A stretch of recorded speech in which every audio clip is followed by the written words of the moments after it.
Hello and welcome everybody. Thank you so much for joining me for a new episode of Anewgo of New Home Sales. I'm your host, Anya Chrisanthon, and joining me today is Ingrid Ricks.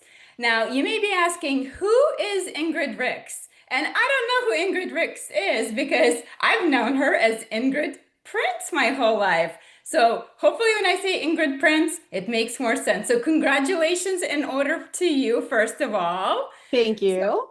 Welcome to the show. I'm so excited to be here. I think this is like the third, maybe fourth time we've chatted. I think so. Yeah, we've had a few times on my previous podcast, and then I think you've definitely been once or twice on the New Home Sales podcast. So for those listeners who somehow live under the rock and don't know who Ingrid Prince, aka Ingrid Ricks, is, why don't you give us your life story and give us a little introduction for who you are and what is it that you do now? Oh gosh. Okay. So I'm gonna take you guys way back. Okay. So I have actually been in home building for about 20 years now. Started my career initially as actually a general real estate agent. So started selling resale homes, did that for a few years before I transitioned into new home sales.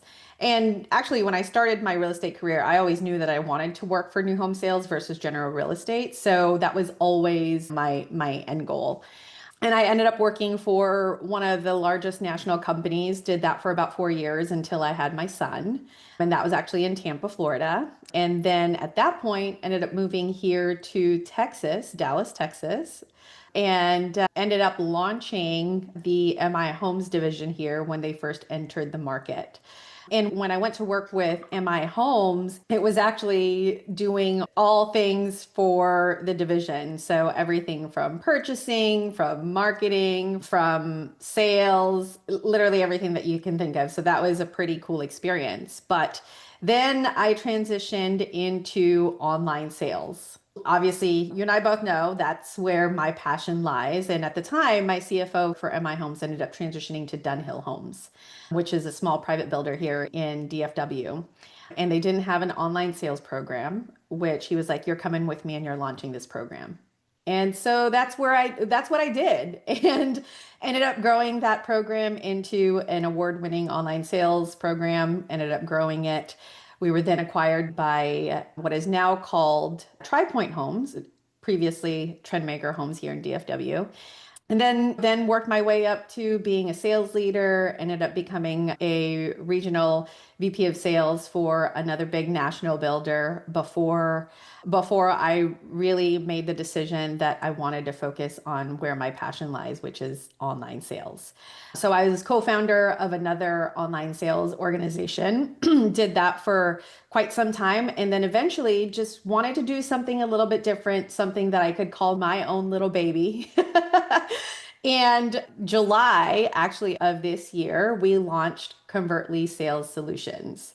And we actually offer turnkey online sales solutions and fractional sales leadership to home builders across the country. So that is me in a nutshell. Congratulations to you first on your new family and of course on your new baby Convertly. I'm so excited for you. Now, if you guys know Ingrid, every time I think about Ingrid, I always think about Ask Ingrid, right? That was like your tagline when you were in online sales. You couldn't go anywhere without seeing Ask Ingrid. And really, when I think about you, is I think that you really pioneered and pushed through the concept of video marketing and video messaging, right? Like before there was really technology for official video marketing, video messaging, you were recording those video messages on your phone. And you always talked about why video makes sense for OSCs or online salespeople, how you can build a relationship, how you can build trust with that, how your conversion rates go up for people actually showing up to your appointments if you're sending those video messages before the appointment and following up with people afterwards. So you've always been kind of on the edge of what's next, what's coming up. And I love that you're bringing so many years of your own personal experience working on the front lines in the sales capacity, OSC role. It sounds like you've done everything under the sun to now launch your own solution. So congratulations on that. So tell us a little bit more about Convertly. So who is your ideal customer? And what exactly are you trying to solve for them? Yeah, so that there's actually several ways I can go with this, right? So our ideal builder partners are the small to medium-sized home builders. And what I like to say is we offer a boutique style service where we offer an elevated online sales solution. And for us, it's there's this misconception that, and many of you may be surprised that there's actually plenty of builders out there that still don't have an online sales program. And primarily it's because a lot of them think that they don't have enough leads. And we actually work with builders right now that get as few leads as 50 or less than 100 a month. And really, for us, we focus on not only just the customer experience and the inbound leads that are coming in that are new, but really what builders are missing is continuing to work on the leads that are currently in their system today that they have been putting in there for the last year, 2 years, 3 years, 4 years, 5 years. So when builders say that they don't have enough leads, you absolutely 100% do. So those builders are the ones that we are looking for. Love that. And I think especially for builders who are on the smaller side, who don't have all those leads coming in, OSC is almost a must because you have fewer opportunities to make that first impression and you have fewer opportunities to make the sale versus a bigger builder who has lots and lots of leads coming. Maybe they have bigger budget that they can spend on those leads. So any leads coming in, you got to make sure that you're converting those leads, that you're providing the best possible customer support and customer experience. And one thing we do know about customers today, especially today, is that they are very impatient. So talk to me a little bit about how much time do you have to get somebody's attention? How quickly do you need to be responding to those online leads in order to actually convert somebody? Yeah, that's right. I would say we all know that it's speed to lead, right? And most buyers actually make the purchasing decision based on who gets to them first, who responds first. And you have the highest rate of conversion, obviously, if you respond to an inbound lead within 2 minutes, right? So your opportunity for converting that lead is the highest and greatest if you respond within 2 minutes. Now, if you respond within 5 minutes, that drops significantly, right? So it drops to about 20%. You only have a 20% conversion if you wait 5 minutes to respond to that lead. Now, anything beyond that, you're going to be fighting for the attention. And to your point, Anya, you said that we have all been groomed to want instant gratification and instant response. And especially when home buyers or really anybody is searching to make a purchasing decision, they do their research online, right? So they want answers as quickly as possible. And if you don't have that in place, you're certainly missing the mark. And the thing is that, yes, we know and understand your on-site salespeople are great. And I just spoke about this. They're fantastic at what they do. They're great at showing model homes. They're great at touring the communities. They're great at writing contracts, but we can't also expect them to manage the new inbound leads that are coming in and work the leads that are currently in the system. Because the reality is it takes anywhere between 10 to 14 touch points before a lead will even respond. So it's very high touch point for the first 30 days. And more often than not, what's happening is builders will follow up initially 1 or 2 times and then they don't respond and then they forget about it. So they're Yes. leaving profits and sales on the table. Absolutely. So if you guys think about your salespeople in a model home, the priority for them is always going to be that person who's standing right in front of them, right? They're there to sell that person. So it's going to be probably longer than 5 minutes for them to get back to somebody if they're in the middle of their appointment. So that's a huge opportunity for you to make sure that somebody's responding and somebody's there to really provide the kind of customer experience that people expect today. And I love how you're talking about not just in incoming leads that you're answering in real time, which is obviously very important, but also the outbound outreach program. Now, as an ex salesperson myself, I know that one of the biggest things that salespeople struggle with is follow up. If you look at statistics, it is crazy. I think less than 50% of people will follow up with a prospect after they leave or after they give you their information. And then as you look at the number of touch points, so Ingrid, you said 10 to 14 touch points just to get them to respond to you. There's very few people who make that second or third outreach. As salespeople, we're just focused on what's in front of us. And I think follow up is a huge weakness for most salespeople. Not everyone, but a lot of us for sure are like that. And so it is essential that you have somebody like an OSC because OSCs have a completely different set of skills. And one of those skills is specifically that follow up process. So, Ingrid, I would love to spend a little bit more time talking about the follow up process. What does that look like for a typical builder to implement this program of 10 to 14 touch points? Are we reaching out by phone? Are we reaching out by email? Are we reaching out via text? What's working right now? Yeah, so that's such a great question. And just to give you guys an idea, right? So when you work with Convertly, what we do is we actually help you set up all of your follow-up processes, right? And just for the online sales concierge alone, we have about 14 different follow-up processes, okay? 14. And based on what the prospective buyer provides relative to their information will determine the follow-up process that they get assigned to them, right? So if a prospective buyer fills out a form online and provides their name, phone number, and email address, then their follow-up process is inclusive of obviously emails, phone calls, text messages, all of the things. Now, if a consumer just provides their email, then obviously the follow-up process is going to be radically different for somebody that just provided their email. And as you have to think about it from the perspective of the OSC is going to be following up. They have compounding tasks every single day, right? Because any new leads that come in, you set them up with a follow-up process, and then that goes on for however long. So the initial follow-up process that we put somebody on is obviously a 30-day sequence is what we call it, right? After the 30 days, and there's still no response, then they get put into an aged lead sequence. Now that aged lead sequence lasts for 6 months. Okay.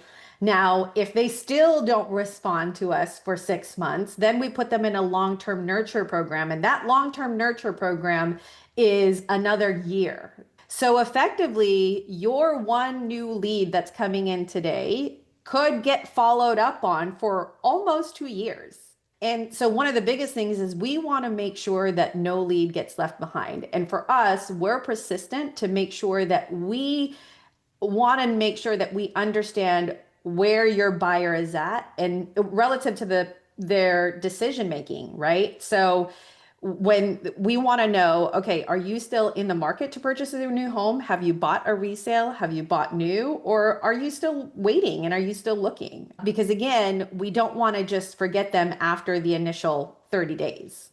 Yeah. Now, some of you may be thinking 2 years, that's crazy. But recently I was talking to Ed Carey from Audience Town, and he said that one of the things they're seeing on their end is the length of the sales process. And currently that length is close to 300 days from the time somebody reaches out to you to the time somebody purchases. So it's almost an entire full year. As all of you are well aware, consumers are nervous right now. They're uncertain. There's a lot of uncertainty in the market. So the sales cycle tends to be longer during those uncertain times. So it makes sense that 2 years is really what you need in order to Yep. nurture your customers. Now, And I, I'm so glad you said that, Anya, because for us, we have so much data. We work with home builders across the country, right? And so we're able to compile that data to see any trends, right? So to your point, a lot of our buyers across multiple regions, it is taking a year to convert that lead into a sale. And one of the things that I get asked all the time from our builder partners is they question, they're like, hey, you told us we needed leads, we needed to get the leads into our system, but they're just not converting. But I have to tell them, hey, what we're doing today, the leads that we are feeding the system today is going to set you up for success and get you the sales a year from now.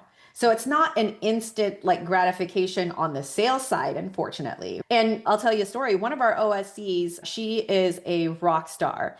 She is probably one of the best that I've seen. Her name is Christy, that is fantastic at prospecting. Her age lead sale conversion is phenomenal. She has been able to convert leads that have been in the system for over 4 years. That's the oldest that we have been able to convert into a sale, right? Now, most builders will say 4 years, there's no way they're still looking.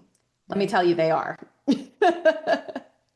Yeah, especially right now, there may be a lot of people out there. If you remember back from the pandemic time, there was a lot of dissatisfaction uncovered in those people, right? If you guys are followers of Jeff Shore teaching, you know where that dissatisfaction comes, right? Everybody was cooped in their home during pandemic, and suddenly we realized I really need that office, I really need that backyard.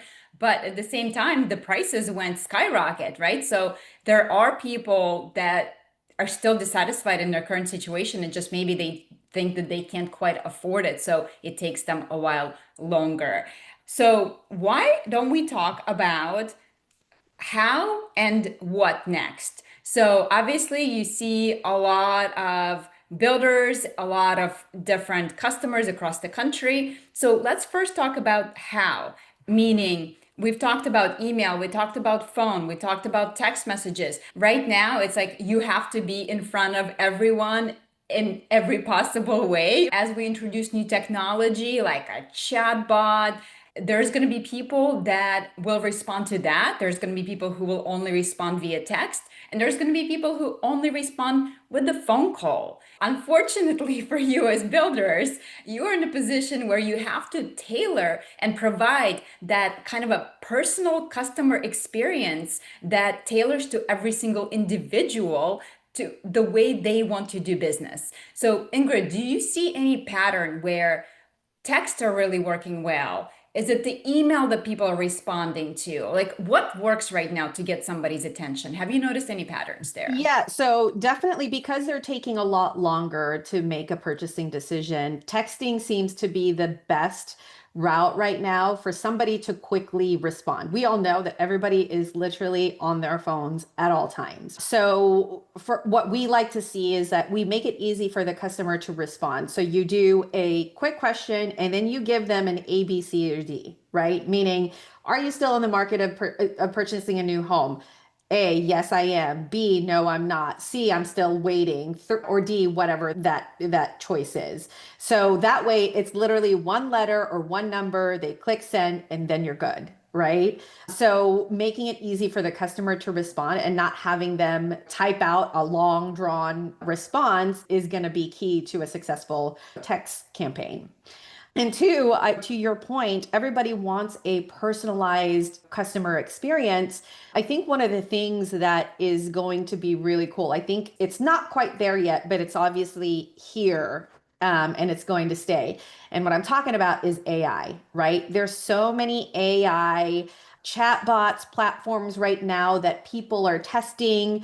But we all know some of us are still afraid of it, some of us are unsure about it, and some of us are like really gung ho about it, right? So I think right now there's a lot of folks that's in the testing phase and waiting to see what happens. But the great thing is AI technology has significantly improved even over the last couple of years. And what I can see in the future, especially for OSCs, is as the AI technology evolves from being a person that can answer your call, right, as an AI agent, and then transfer that call to an actual OSC who can have a full-blown conversation, that is going to be, holy cow, that's going to be amazing, right? Because then you're able to capture that lead in real time, even if your OSC is on another call right now. So So, a little tease for you guys. We actually just announced that Anewgo is working. We're testing our very own AI assistant, we're calling them. So, to differentiate from a chatbot, like not your old school chatbot, which is decision tree based, limited to whatever answers you provide. AI assistant is intelligent. It can scan your website. It can answer all the nitty gritty questions. It can read your floor plans. It can read all the information on your website. So especially if you have smart content on your website and it is really positioned for AI to read that information, it's going to be much easier to have much richer, better conversations. And if you think about yourself, like again, I don't know if this maybe my millennial is showing, but I would rather use a chatbot for as long as I possibly can go down the route if it's smart, right? It people abandon it when it's dumb, when it says, I can't answer that, I don't know that. And you get frustrated and it's okay, give me the human at that point. Now, I do still think that even when we roll out these super smart chatbots and they're able to answer pretty much what your OSC would be able to answer in real time, there will be some people who will say, I only want to chat with the person. So I think it's important that you still provide that live person as an alternative. And in my opinion, I don't know, see if you agree, disagree with me. I think the role of OSCs is going to shift where we talked about maybe it's not so much the inbound, but it becomes the outbound role. Because when the chatbot is able to intelligently answer all those questions, and if you think about the conversations that people are having with these assistants, it's just like their own real estate agent, right? They trust it. They have in-depth conversations. They can describe that conversation and beyond the three bedrooms, two baths. They can design that home online with an assistant of this AI. The role of OSCs, I think, at that point becomes, okay, what are the opportunities? How can we reach out to this person? What stage are they in? You can read the AI conversation. Maybe it's some kind of a daily digestion, right? That goes to the OSC that, okay, this person is really interested in this floor plan and they're interested in this community. This is where we got. So now your role as an OSC becomes, okay, how can we target them? What can we offer them in order to entice them whether to come into the community and actually see that floor plan in person, or what do we do next? Which actually brings me to my next question. We talked about how. Next is what. So I think the biggest problem with most salespeople, the reason why we hate follow-up so much is because we don't know what to say. It's, are you still interested? Which is a big no for me, right? You don't want to waste their time. So let's talk a little bit about what do you see right now? What kind of content actually resonates with people? What is working to move that sale forward? yeah, no, that's a great point. And I think for when you're doing follow up, we all know that the purpose of you following up is to elicit a response, right? You want to get the buyer to engage. And I think where a lot of the miss happens is when sales or OSCs follow up, it's always, hey, just checking in to see how your home search is going. That's generic. I guarantee you every single person that's calling them to follow up is saying that exact thing. I'm just calling to follow up. But we have to think about it from the perspective of, again, you're providing a personalized customer experience. So that means, as a salesperson, as an OSE, before you dial that number, before you hit that email send, you need to be taking a pause, reviewing your CRM, looking at the history of what has transpired. That means if you have an AI provider that can tell you everywhere they've looked on the website, what they've clicked on, what they haven't clicked on, or you can see effectively what's happened, then you can customize the message based on their behavior, right? So that means you're more intentional with the messaging, and you can say if they inquired about a specific floor plan, right? You're talking about that specific floor plan, not necessarily saying, hey, I'm just calling to check in and wanted to tell you about this floor plan, but really getting more intentional on the messaging of what about the floor plan that they need to come back in to look at. Yes, exactly. So personalization is a huge theme. Again, I feel like we've been like a broken record talking about personalization for the last few years, but I feel like the rest of the industry is actually catching up to that idea now. Finally, it's like making sense to people. And again, you need personalization to feed AI also. Love that. Yeah, if you guys don't have analytics beyond Google Analytics. Google Analytics is very limited. It gives you footprints for where people went, which website they looked at, how many minutes.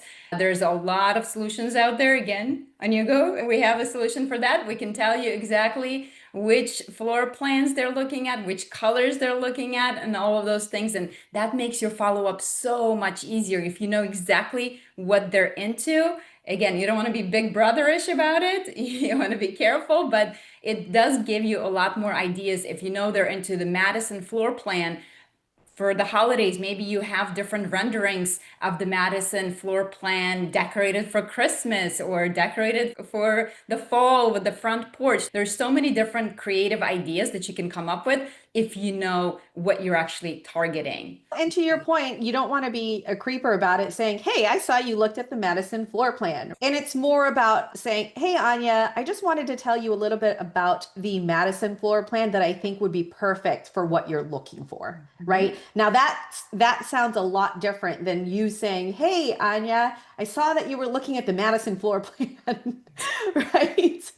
Less creepy. 100%. Yes, don't want to be creepy about it. Okay, so Ingrid, I want to bring it back and talk a little bit about specific services that you guys provide. So we talked about OSC. Talk to me about how's that structured? Do you have an OSC team assigned to you? Do you have an OSC person? Is it remote? Are they on site? And what other services do you guys provide? You mentioned something about sales leadership. Tell me all about it. Yeah, so for us, when we partner with a builder partner, we typically do what we like to say is our discovery process. And the reason why we do that is because we believe that we can't formulate a solution for you if we don't know how you operate as a home builder. Because many people think that, oh, yeah, they're in home building, they're production, they're custom, they're built on your lot. It's all the same. It's not, right? Because in order for us to come up with your online and on-site sales program, we want to make sure that it basically speaks to who you are as a home builder, right? So the first 30 days of our partnership, we basically do a deep dive in how you operate as a home builder. We take a look at your tech stack. We understand how you sell homes. We take a look at all of your floor plans, where your marketing is going, what leads are coming in, what your buyer demographic is. Really a deep dive in who you are as a builder. We understand your nomenclature, how you guys speak, right? All of that. At the end of the 30 days, we basically let you know, hey, these are the things that we found in our discovery to let you know that there are gaps in your sales process, your systems, or whatever it may be. And we basically do a full-blown implementation and relaunch of how we recommend they should operate in order to optimize their customer experience. And what that means to home builders is we're experts in implementations of Lasso, HubSpot, Salesforce. Those are the primary ones that most home builders utilize, but really streamlining their technology, because again, we talked about it. We want to make sure that our follow-up processes are in place. We're able to capture leads and make sure that no leads get left behind. After the initial implementation, then we go ahead and launch your online sales program. So it takes about 60 to 90 days to launch a successful online sales program. Then they do get partnered with their own dedicated OSC. And I know that this may be a thing for listeners. Should your OSC be in market or are they allowed to be remote? Okay. We are a 100% remote online sales organization. Okay. Because for us, we want to make sure, and we all know this, finding the right OSC is like finding a unicorn.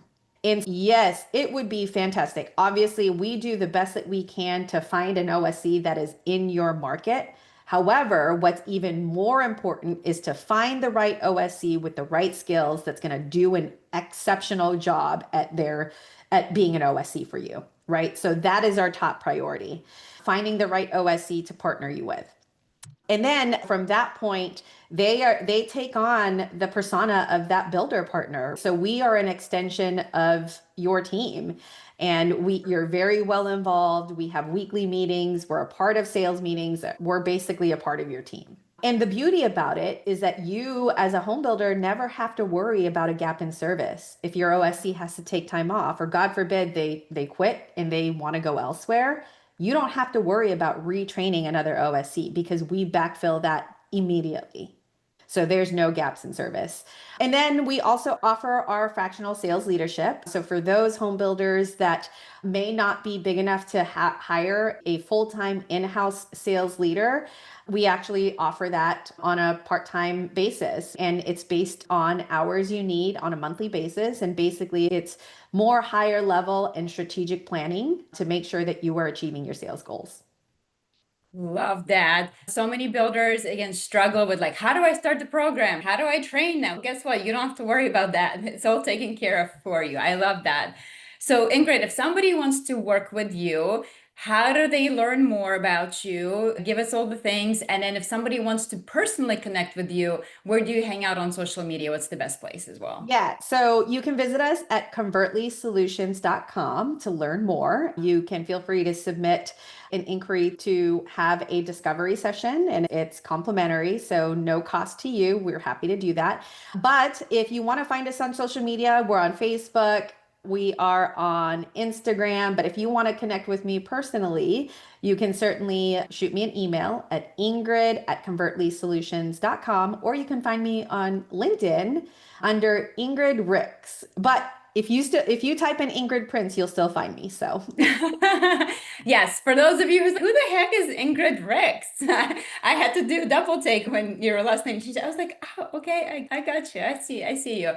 So Ingrid, before I let you go today, was there anything that I didn't ask you or you think it's important for our listeners to understand? Any topics we talked about today or didn't talk about today? no, I'm just going to say, and I know we sound like a broken record. If you do not have an online sales program, please consider it. It's worth a conversation, right? You don't want to leave profits or sales on the table.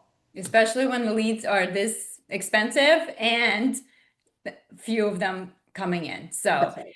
thank you, Ingrid. It's been such a pleasure. I love having you on the show. You're welcome to come back anytime you want. Love to get an update from you in a year to see how things are going for you. And you guys, again, thank you for being here with us today. I really love talking to you, Ingrid, and I will talk to you very soon.